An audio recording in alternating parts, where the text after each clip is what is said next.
আসসালামু আলাইকুম। উমাইয়াস কিচেনে আপনাদের সবাইকে জানাচ্ছি স্বাগতম। প্রথমেই আমি কড়াইটা গরম করে নিচ্ছি। এর ভিতরে লবণ, পেঁয়াজ, রসুন, কাঁচামরিচ এক একটি দিয়ে ভালো করে ভেজে নিচ্ছি।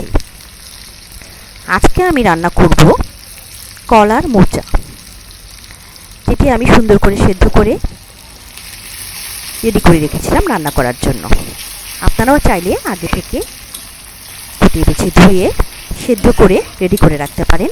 যখন আপনাদের প্রয়োজন হবে বের করে ফ্রিজ থেকে রান্না করে নিতে পারেন। তারপর আমি দিয়ে দিচ্ছি আস্ত জিরা,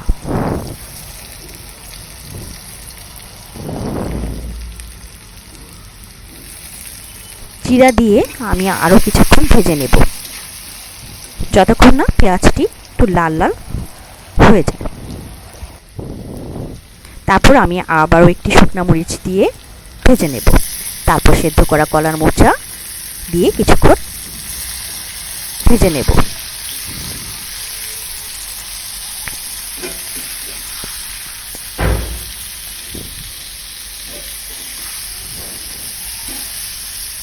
তারপর পানি শুকানোর জন্য অপেক্ষা করব।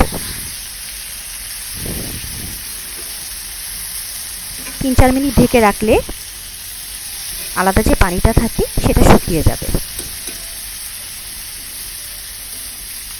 আমার রান্না যদি আপনাদের ভালো লেগে থাকে অবশ্যই সাবস্ক্রাইব করতে ভুলবেন না। লাইক ও সাবস্ক্রাইব করে পাশে থাকবেন।